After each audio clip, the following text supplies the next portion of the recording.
Join today to take your SAT prep to the next level. Members get access to over 1,000 solution videos answering the questions in College Board's Question Bank and concept-based practice questions with videos to solidify your SAT skills. Thanks for watching. Grateful. Going to question number 1. Here we have a vocab or word choice question, and for these, you want to invent your own word to fill the space before you look at the answer choices. By the way, if you need help with vocab, go to gratefultestprep.com/practice and click on the vocab tab. So here, let's go ahead and read so we can invent our own word.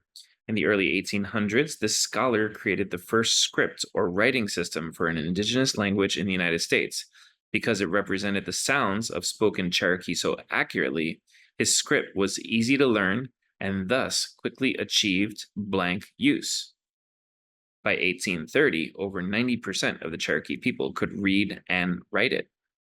So his script was easy to learn and therefore people used it a lot. So it achieved, let's say, popular use. So now that we've invented our own word here, we can look at the answer choices. So widespread could go with popular. A lot of people were using it. The use was widespread. That's pretty good. Careful is a whole different idea than being popular or widespread. Unintended means accidental, and infrequent is something that doesn't happen a lot. So that's kind of the opposite there. So the answer here is A. Going over to question number 2. Here we have a vocab or word choice question, and for these, you want to invent your own word to fill the space before you look at the answer choices. For help with vocab, by the way, you can go to gratefultestprep.com/practice and click on the vocab tab. So here, let's read so we can invent our own word. Like the play it reimagines, and here's the play that it reimagines, this new play prominently features women. In both plays, the all-female cast blanks an array of female characters, including a strong mother and several daughters dealing with individual struggles. So what would I say here? The cast has an array of female characters.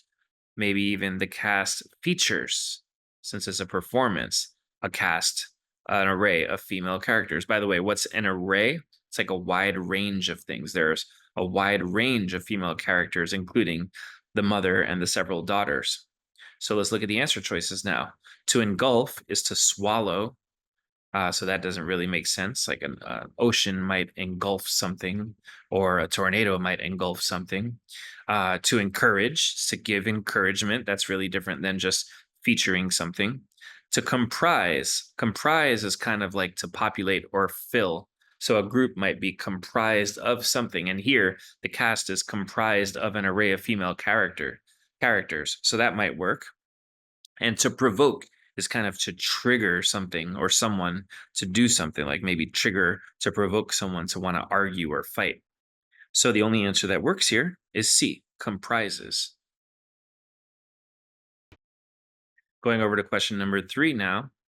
Here we have a vocab or word choice question, and for these, you want to invent your own word to fill the space before you look at the answer choices. By the way, if you want some vocab help, you can go to gratefultestprep.com/practice and click on the vocab tab. So here, let's read so we can invent our own word. During an archaeological dig, this team uncovered the skeleton of a woman from an early Bronze Age society, buried with valuable objects signaling a high position of power. This finding may persuade researchers who have argued that Bronze Age societies were ruled by men to now admit that women may also have held leadership roles. So in my own words, I might say now admit, because we already see that the researchers previously thought that the societies were ruled by men, but now they have to admit, based on this evidence, that women may have also held leadership roles. So which answer might mean that? To waive is to give up. If you waive your rights to something, you're giving up your rights to something. To concede is to admit to give in. When you lose in chess, instead of playing the whole game out, you can just concede. To refute is to prove something wrong. So if I'm admitting that someone proved me wrong, then I'm not proving something wrong. And to require is to force someone to do something, like a certain safety equipment might be required to do some activity. So that's a whole different thing than admitting something. And so the answer here is B. Now going to question number 4. This is another vocab or word choice question. And for these, you want to invent your own word to fill the space before you look at the answer choices. By the way, if you need help developing your vocab, you can go to gratefultestprep.com/practice and click on the vocab tab. So here we have some lines from an Oscar Wilde play. So the first person says, "Have we got to part? Have we got to say goodbye to each other?" The second person says, "I'm afraid so. It's a very painful parting." And the first person replies, "It's always painful to part from people whom one has known for a very brief space of time. The absence of old friends one can endure with equanimity. But even a momentary separation from anyone to whom one has just been introduced is almost unbearable." So there's the argument being made that it hurts more to leave people whom you've only known for a short period of time. And the point being made here, the absence of old friends one can put up with equanimity, but even a momentary separation from someone to whom you've just been introduced is unbearable. So you can put up with separating from someone who you've known for a long time, but the argument is being made it's harder if it's someone that you've just been introduced to. So besides put up with, we may also say something like tolerate. And which answer fits that? Oh, tolerate. And trust me, that was actually in my own words. But when you answer in your own words, that happens a lot where you end up accidentally picking the same word that's being offered to you. So make sure not to look at those answer choices too early. Now, going to question number 5, we always look at the prompt first. And this one is asking us for the main purpose. So let's go ahead and read in our own words first, of course. So here we have a poem by this person who was a citizen of 2 different tribes. So let's go ahead and start reading. "There shall be new roads wending, a new beating of the drum. Men's eyes shall have fresh seeing, gray lives reprise their span. But under the new sun's being, completing what night began, there'll be same backs bending, the same sad feet shall drum, when this night finds its ending, and day shall have come." So, what I'm seeing here is some optimism followed by some sadness because there are going to be new roads, a new beating of the drum. Eyes are going to see fresh, gray lives are going to reprise, they're going to renew themselves. But under the sun's new being, under the new sun's being, completing what night began, there will be the same backs bending, the same sad feet shall drum, when this night finds its ending and day shall have come. So there's kind of the optimism about how new days are coming, and that has some hope, but yet, unfortunately, the same depressing job or slavery will take place the following day. So let's see which answer characterizes that. So A says, it's considering how repetitiveness inherent in human life can be rewarding and challenging. Maybe because we see the optimism and the sadness. B, to question whether activities completed at one time of day are more memorable than those completed at another. Well, it's not really questioning anything, it's telling us, and it's not comparing one time of day, it's really comparing one day to another. So, C, to refute the idea that joy is more commonly experienced than sadness is. Here, if anything, I would say the sadness was stronger, so I can easily get rid of C. And D, to demonstrate how the experiences of individuals relate to the experiences of their communities. There really wasn't a lot in there about individuals versus communities. It was more about the hopefulness of a day ending and then the sadness that the same stuff was just going to happen the following day anyway. So the answer number 5 is A. Now going to question number 6. Here we're being asked about the underlined portion in the text as a whole. And when you're asked about the underlying portion, what matters most is the overall main idea. The underlying portion is simply something that interacts with that main idea. So let's start reading. This text is from a poem. "Oh, deep delight to watch the gladsome waves, exultant leap upon the rugged rocks. ever repulsed, yet ever rushing on, filled with a life that will not know defeat, to see the glorious hues of sky and sea, the distant snowy sails glide spirit like into an unknown world, to feel the sweet enchantment of the sea, thrill all the soul, clearing the clouded brain, making the heart leap joyous as its own bright singing waves. Wow. Now, analyzing this poem little by little, we do see some contrasting going on. There's a deep delight to see the waves leap upon the rocks, ever repulsed, yet rushing on, filled with life that will not know defeat, to see glorious hues of sky and sea, distant snowy sails into an unknown world, to feel the sweet enchantment of the sea thrill all the soul, clearing the clouded brain, making the heart leap joyous. So if we're looking for kind of a good versus bad, we'll actually notice that there's a lot more good here than bad. So maybe a tiny bit of contrast here, repulsed, unknown, and clouded. But mainly most of the stuff we're hearing is admiring and really marveling at the sea. But we're being asked about the underlined part, which says, ever repulsed yet rushing on, filled with a life that will not know defeat. So rushing onward, filled with life, not knowing defeat. And I guess the idea of it being ever repulsed is maybe the idea that it's maybe a little scary, or, you have to wonder if something bad is going to happen in the waves. But they rush on, they're filled with life, and they'll never know defeat. So really, it's admiring the waves. And let's look at the answers that do that. Portraying the surroundings as imposing and intimidating. I would say a little bit more positivity. Intimidating is kind of like scary, and that was just kind of the minority here. The idea that maybe it's scary, but the majority was that it has life and it's kind of glorious. It'll never be defeated.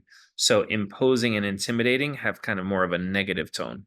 B characterizes the sea's waves as relentless and enduring, and that matches great because they're filled with a life that will not know defeat. They're relentless and enduring. So that's pretty good. C conveys the speaker's ambivalence about the natural world. I was definitely looking for that when I first read this because I was looking for those contrasts. But really, we saw that the grand majority of this is mostly positive. So it wasn't about the ambivalence. And D draws a contrast between the sea's waves and the speaker's thoughts. And once again, the contrast in this poem is not big enough. It was just a couple of little words, but most of it was just talking about the glory of the sea. So I don't think the point was to make that contrast. So the answer that remains here is B. Now looking at number 7, which choice describes the overall structure of the text?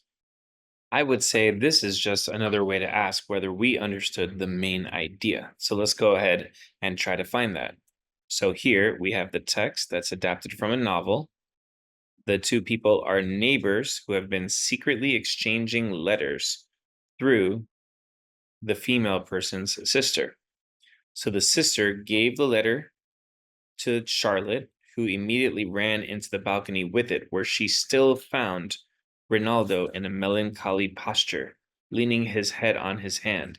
She showed him the letter, but was afraid to toss it to him, for fear it might fall to the ground. So he ran and fetched a long cane, which he cleft at one end, and held it while she put the letter into the cleft, and stayed not to hear what he said to it. But never was man so transported with joy as he was at the reading of this letter. It gives him new wounds, for to the generous nothing obliges love so much as love. So this is about someone receiving a love letter and being excited about it.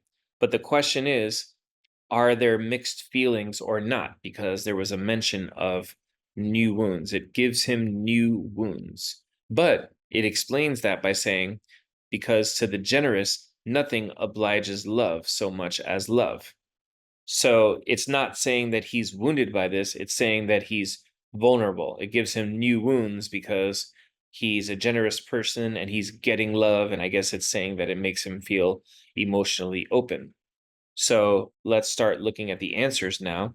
So A says it's the delivery of a letter and the character's happiness at reading the letter, which I think fits. B, it establishes that a character is desperate to receive a letter, then explains why another character has not yet written that letter. So my problem with this is the not yet part, because we definitely see that the letter has been written. And C, it presents a character's concerns about delivering a letter. I don't really see any concerns about delivering the letter, and then details the contents of that letter. I don't think it's detailing the contents. It's just telling us that the person was super happy to receive the letter. And D, it reveals the inspiration behind a character's letter and then emphasizes the excitement that another character feels upon reading that letter. Well, we definitely are seeing the excitement, but we're not really seeing the inspiration behind the letter. We're just seeing people who are just in the beginning of this just being given a letter. So nothing about the inspiration. So we can get rid of D, and the answer to 7 is A. Join today to take your SAT prep to the next level.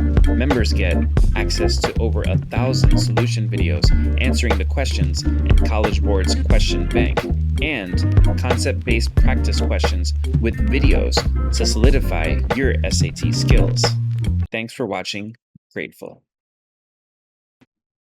Now going to question 8, we always start with the prompt, and here the prompt is asking us for the main idea of the text. So let's find out what the main idea is. So this text is adapted from this novel. Mary, a young girl, recently found an overgrown hidden garden. Mary was an odd, determined little person, and now she had something interesting to be determined about. She was very much absorbed indeed. She worked and dug and pulled up weeds steadily, only becoming more pleasant with her work every hour instead of tiring of it. It seemed to her like a fascinating sort of play. So here we're hearing that Mary finally had something to be determined about. She was really absorbed in working and pulling up weeds, becoming more pleased with her work every hour instead of getting tired. It seemed to her like a fascinating thing that was going on. So let's see which answer might match that. A, Mary hides in the garden to avoid doing her chores. It doesn't mention her avoiding anything, it mentions her sort of embracing the hard work. B, Mary is getting bored with pulling up so many weeds. Definitely nothing about the boredom. To the contrary, she was only becoming more pleased with her work every hour instead of tiring. And C, Mary is clearing out the garden to create a space to play. Maybe she was, maybe she wasn't, but it was more about how she was getting so excited about what she was doing. And D, Mary feels very satisfied when she's taking care of the garden. That's perfect because it says she was pulling up the weeds and she was only becoming more pleased with her work every hour instead of tiring. So she's feeling very, very satisfied. And so the answer to 8 is D. Now going to question number 9, we always start with the prompt first. Here the prompt is asking us for the main idea. So let's read and see if we can find it. Believing that living in an impractical space can heighten awareness and improve health, these artists designed an apartment building to be more fanciful than functional. A kitchen counter is chest high on one side and knee high on the other. A ceiling has a door to nowhere. The effect is disorienting but invigorating. After 4 years here, this filmmaker reported significant health benefits. So the idea here is that if the space is actually inconvenient, it was chest high on one side and knee high on the other, there's a door to nowhere, that whole effect is disorienting. That's almost like saying it makes a person dizzy, but it's invigorating. And after 4 years, the person who lived in that space reported significant health benefits. And that was what they said in the beginning. Living in an impractical space can help out. It can heighten awareness and even improve health. So there's the statement followed by the example. And let's say which answer matches that. So, A, although inhabiting a home surrounded by fanciful features such as these can be rejuvenating, it's unsustainable. There was nothing in there about it being unsustainable. B, designing disorienting spaces like this one is the most effective way to create a stimulating environment. So, my problem here would be the most, because surprisingly, it was helpful, but it was probably not the most helpful way. That's not anything we saw in the passage to take it that far. And C, as a filmmaker, this person has supported the designs of conceptual artists. That may or may not be true, but all we know is that the person is a filmmaker and nothing more. We don't know about what the person has supported for a long time. And D, although impractical, the design of the apartment building may improve the well being of the residents.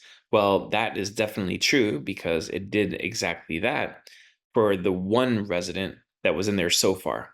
So the answer here is D. Let's go over to question number 10 now. And here we're just being asked for the main purpose of the text. So let's start reading. So this is coming from a poem, and the speaker is addressing Paul Laurence Dunbar, a Black author.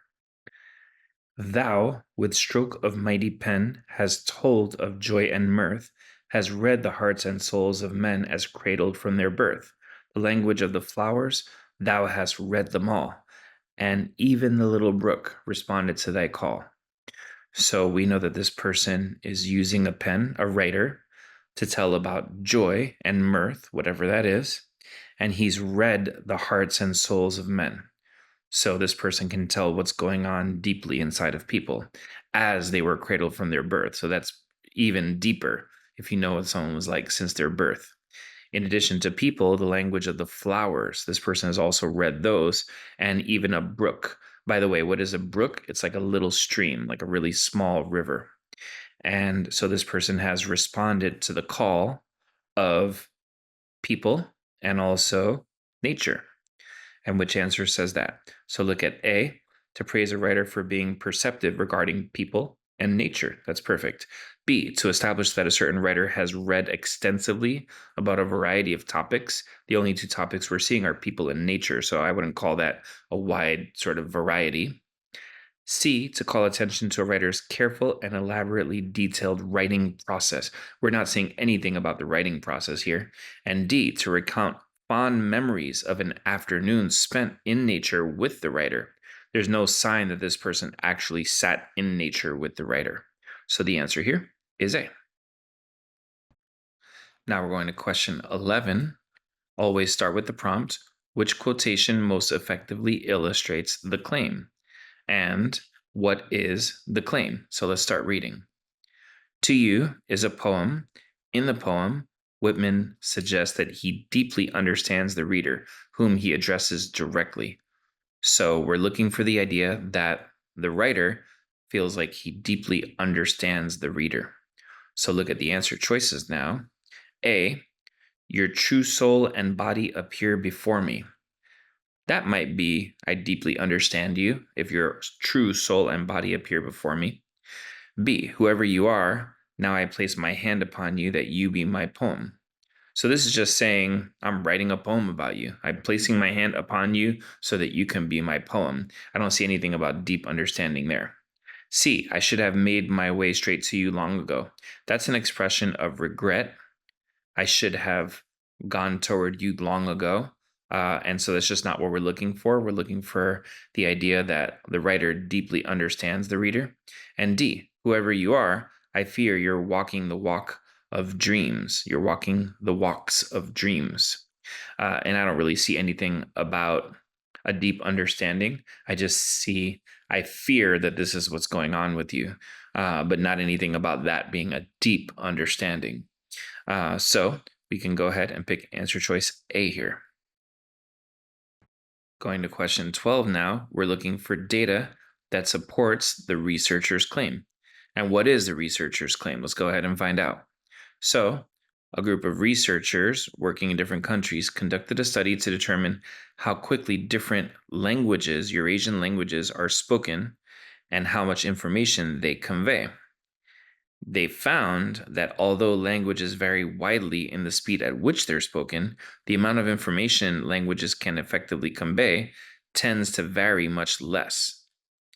Thus, they claim that two languages with very different spoken rates can nonetheless convey the same amount of information in a given amount of time. So, two languages with different spoken rates can convey around the same amount of information. So, where do we see that? Looking at the chart, we can see that we have the rate of information being given 39, 42, 42, 33, 34. And these two are spoken at different rates, but they convey roughly the same amount of information. And same thing with these two. These two are spoken at different rates and are conveying very close amounts of information. So let's see which two are offered to us in the choices. A, among the 5 languages, Thai and Hungarian have the lowest rates of speech and the lowest information conveyed. Well, this would go against, because we're hearing that regardless of the rate of speech, we have around the same amount of information being conveyed. So that's the opposite. B, Vietnamese conveys information at approximately the same rate as Spanish, despite being spoken at a slower rate. So let's check that according to the data. Vietnamese and Spanish, they convey about the same amount of information. Definitely true there, despite being spoken at different rates. Well, yeah, that's actually perfect. Looking at C, among the 5 languages, the one that's spoken the fastest is also the one that conveys information the fastest. Whether that's true or not, it doesn't go with the main idea, which is that 2 languages with different spoken rates can convey the same amount of information. So we don't even need to verify that because it doesn't go along with the main point. And D, Serbian and Spanish are spoken at approximately the same rate. Let's verify that. Serbian and Spanish, okay, close enough. But Serbian conveys information faster than Spanish does. And that might be the opposite, because we're seeing less information being conveyed by Serbian. So we would need to see slower right there for D to be right. So the answer here is B. Going to question 13, always start with the prompt. Here the prompt is asking which choice describes data from the graph that will weaken the student's conclusion. So that's really important. We're looking for the wrong answer here. We need to weaken the conclusion that we're seeing. So let's go ahead and start reading the text itself. To investigate the effect of lizard predation on spider populations, a student in a biology class placed spiders in 2 enclosures, one with lizards and one without, and tracked the number of spiders in the enclosure for 30 days. The student concluded that the reduction in the spider population count in the enclosure with the lizards by day 30 was attributable to the presence of the lizards, entirely attributable to the presence of the lizards. So now looking at the data, we have the enclosure with no lizards and the enclosure with lizards, and they're both declining. They're both having lower counts of spiders over time. But the interesting thing is that they're both on the way down. So if they're both going downward, how is it possible that the lizards are responsible if the enclosure that had no lizards is still on its way down? So let's look at the answers. The spider population count was the same in both enclosures on day 1. Well, that's true, but it doesn't prove any point. B, the spider population count also substantially declined by day 30 in the enclosure without lizards. Well, yeah, that's my point exactly. If that were the case, then we know that there's something besides the lizards eating the spiders. And C, the largest decline in spider population count in the enclosure with lizards was from day 1 to 10. Well, that might be true, but it doesn't weaken the claim, which is that the claim, once again, was that the decline was entirely the responsibility of the lizards. And so we're looking for anything that disproves that. D, the spider population count on day 30 was lower in the enclosure with lizards than in the enclosure without lizards. That's definitely true. That's this one right here. But we're looking to disprove the idea that only the lizards were responsible for the reduction in the spider count. And so answer choice B is very good because, once again, it's proving to us that something else is eating the lizards, because in the enclosure without lizards, the population did go down. And so the answer here is B. Going to question 14. We always look at the prompt first. This one's asking us for something that logically completes the text. And when we're getting that question, that's a predictive question asking us what might come next. But if you simply summarize what the text says, you'll usually find one answer that matches what you said when you summarized it. So let's start reading. Although military veterans make up a small proportion of the total population of the US, they occupy a significantly higher proportion of the jobs in the civilian government. One possible explanation for this disproportionate representation is that military service familiarizes people with organizational structures that are reflected in the civilian government bureaucracy, and this familiarity thus. So we're hearing that military veterans occupy a higher proportion of the jobs in civilian government.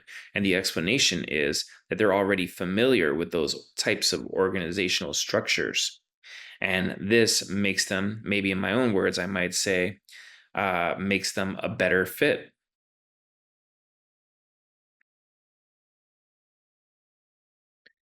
So which answer might say that? A says this familiarity makes civilian government jobs especially appealing to military veterans. That might work because they're a good fit. B, this familiarity alters the typical relationship between military service and subsequent career preferences. I can't imagine that the familiarity with organizational structures changes the relationship. That's kind of going off on a tangent there. C, this familiarity encourages non veterans applying for civilian government jobs to consider military service instead. That's kind of a leap. Maybe that's true, but the passage didn't say anything to that effect, that non veterans are going to go ahead and apply for military service knowing that it's going to help them in the future. That's maybe a whole other conversation. And D, this familiarity increases the number of civilian jobs that require some amount of military experience. We're not hearing anything about jobs that require amounts of military experience. That's another separate conversation. So we've gotten rid of B, C, and D, and our answer here is A. Join today to take your SAT prep to the next level. Members get access to over 1,000 solution videos answering the questions in College Board's question bank, and concept-based practice questions with videos to solidify your SAT skills. Thanks for watching. Grateful. Going over to question 15 now, we always start with the prompt, and here the prompt is telling us that this is a grammar question. So let's check out the grammar. Let's start reading. The city of Pompeii, which was buried in ash following the eruption of Mount Vesuvius, continues to be studied by archaeologists. Unfortunately, as these people attest, excavations have disrupted ash deposits, causing information to be lost. So, this question is about the two ways to name people or things. The first one we call the long intro. It's all the information about a person combined with the name with no commas. So my name would be SAT instructor Alex Torres. The middle modifier is the idea that you're taking the name and putting it off to the side as a modifier, as a little incomplete sentence part that has commas around it. So in this situation, the SAT instructor, Alex Torres, is nice. And so this only works in this way of doing it if you could cut out the name and everything else would make sense, which it does for that bottom sentence there. So coming back over here, this situation is a perfect long intro situation because we're hearing about researchers Roberto Scandone and Christopher Kilburn as one single thing. So unfortunately, as these researchers attest, the excavations disrupted ash deposits. So we really don't want any commas in the naming. And that's just something to get used to if you haven't done naming that way before. So the answer here is C. Going to question 16, we always start with the prompt, and this is telling us that this is a grammar question. So let's read with an eye toward grammar. So this sculptor's blanket art comes in a range of shapes and sizes. She sewed strips of blankets together to craft a sampler. In this other year, she arranged folded blankets into two large stacks and then cast them in a bronze, creating two curving 18-foot tall blue bronze pillars. Well, one important thing here is that you should always read to the end in grammar texts. A bunch of people who missed this question probably did it because they stopped reading somewhere around the middle there after the blank, not realizing that it would create a different impression of what you're reading to go all the way to the end. And in this situation, realize that that orange part, really, including this, is really like its own sentence. And so the semicolon is going to end up being right here. And that's because the rule for the semicolon is that it's what you're supposed to use when you have two independent clauses. For instance, John went to the mall, he bought shoes. So here you have in 2004, she did all of this stuff. And then in 2014, she did all of this other stuff. So those are two independent clauses that need to be separated by a semicolon, or in other situations, you can use a comma fanboys, but that's not being offered to us here. So the answer is B. Going to question 17, we always read the prompt first, and here the prompt is telling us that this is a grammar question. So let's go ahead and start reading. Gathering accurate data on water flow in the US is challenging because of the country's millions of miles of waterways and the fact that the volume and speed of water at any given location can vary drastically over time. So, what you should really pay attention to here is the idea of the comma followed by the fanboys conjunction. A fanboys conjunction, those are the stronger conjunctions that are used for special reasons. For, and, nor, but, or, yet, and so. And when we talk about a comma fanboys, that's a reference to the idea that there are two ways to join two independent clauses. You can use a semicolon. You can say, John jumped, semicolon, he fell. Or comma fanboys, John jumped, comma, and he fell. So in grammar, the idea of the comma fanboys is almost sacred, because if you're seeing that, you should be looking for an independent clause on one side and also on the other side. And this, of course, excludes a list with multiple items, and the last one gets the word and. This is a whole separate thing, but if you're over here and you see the comma fanboys, you can easily just check, was this part an independent clause, and was this part an independent clause? And that's not the case for either of these. The parts on the right and left cannot be their own sentences. So that leaves us with A and D. Now looking at A, we've got this kind of random comma here, because if you're going to try A, then you've got no commas anywhere in the sentence except for after the word that. And it would be really random. Listen to how this sounds. Gathering accurate data on water flow in the US is challenging because of the country's millions of miles of waterways and the fact that the volume and speed of water at any given location can vary drastically over time. So sometimes if you're trying to determine whether a comma is wrong, you can kind of exaggerate that pause and see even how that feels. But as we said, because comma fanboys is reserved for something, the alternative to that is to just put the word and in between separate items. And sometimes if you have a lot of words involved, it looks weird to just put and there. And that's kind of the challenge of this question, but it is indeed the right answer. This is challenging because of the country's millions of miles of waterways and the fact that the volume and speed of water at any given location can vary drastically over time. And so that's correct. And the answer here is D. Now going to question 18, we always start with the prompt. And here the prompt is telling us that this is a grammar question. So we're reading with an eye toward grammar. And let's start reading. In assessing the films of this Japanese director, many critics have focused on his use of Western literary sources, but have missed his equally deep engagement with certain Japanese artistic traditions. So there's definitely a contrast there.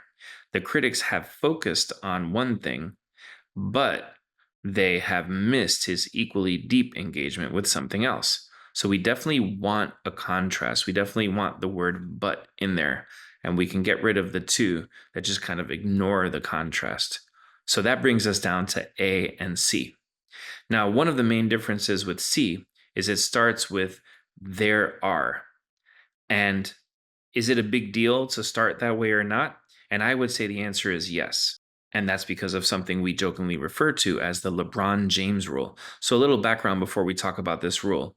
A clause is something that has a subject and a verb.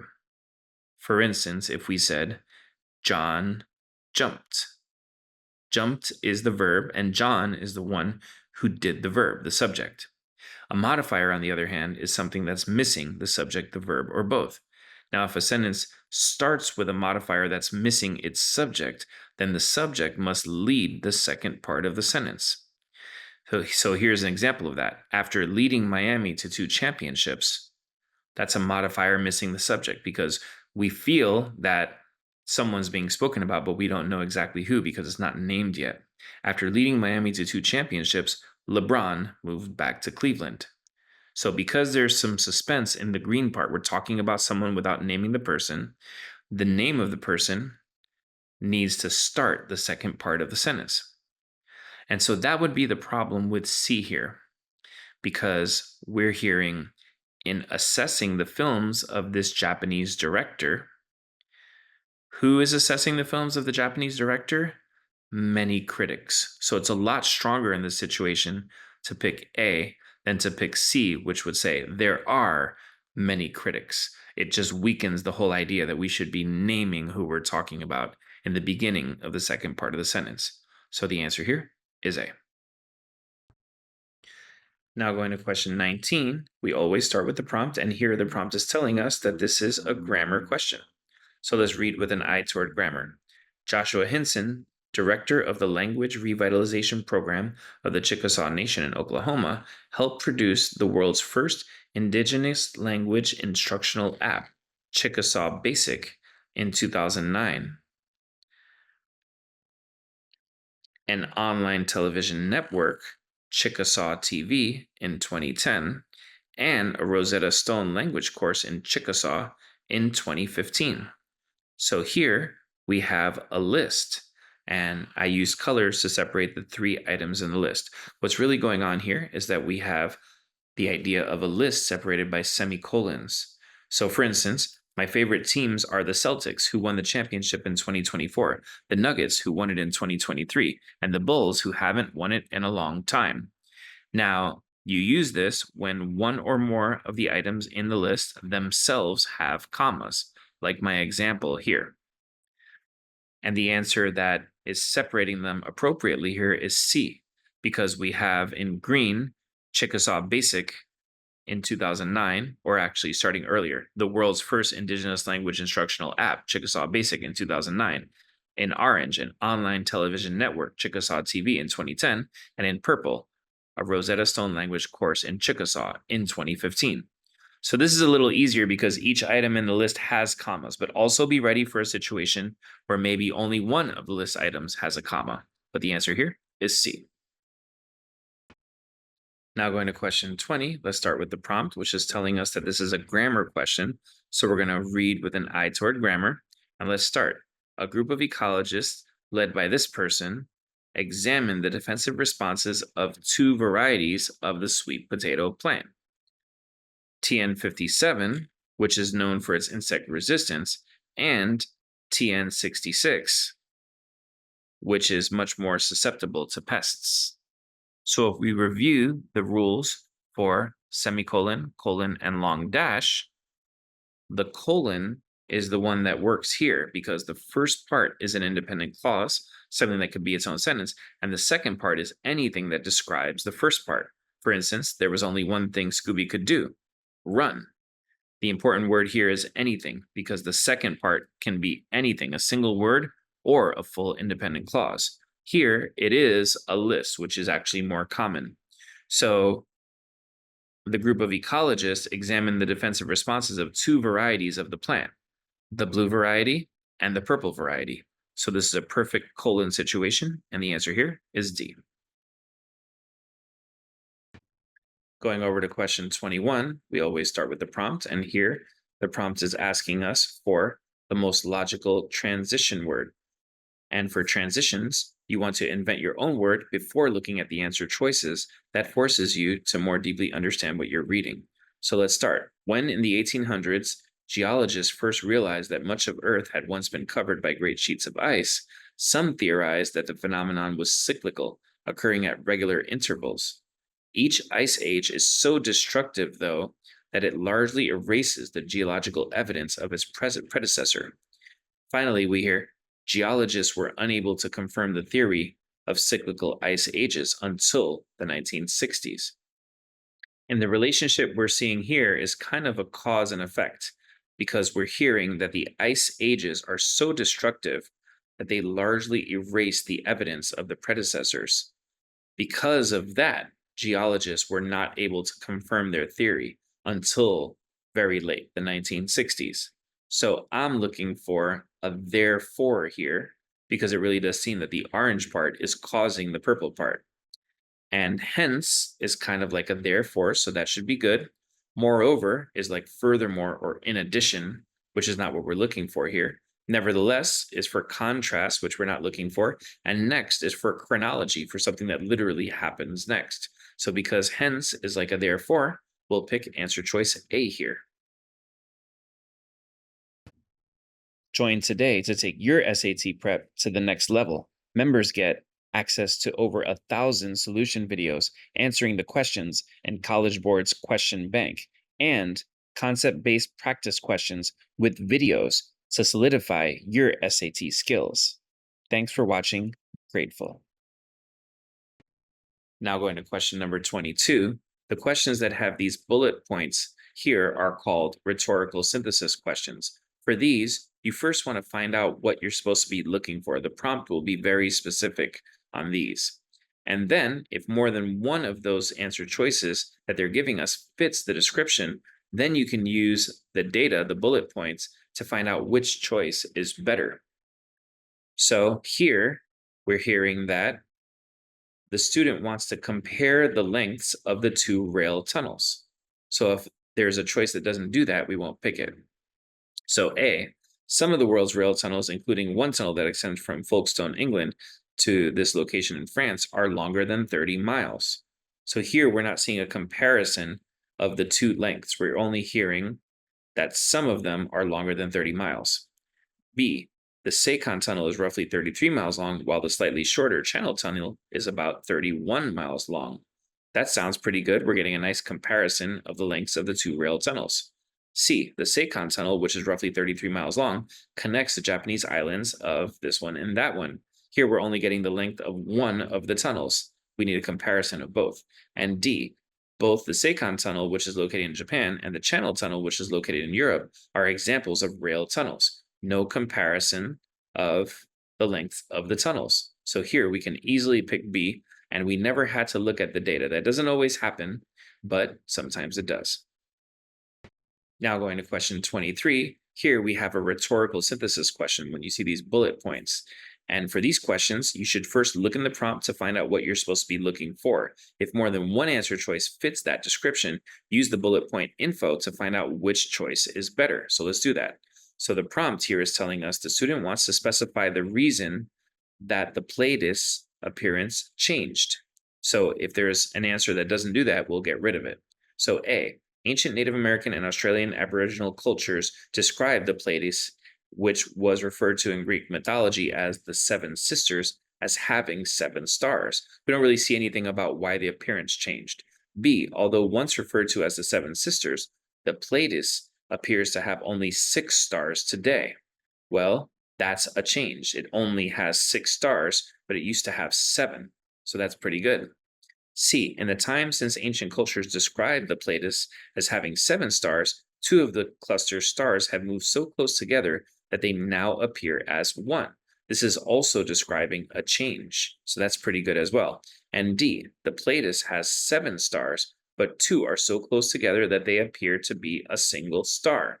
Well, this is describing the difference between 7 and 6, but it's not describing it as a change. It's just saying this is what's happening with it right now. So it's not a change. So far we have it down to B and C.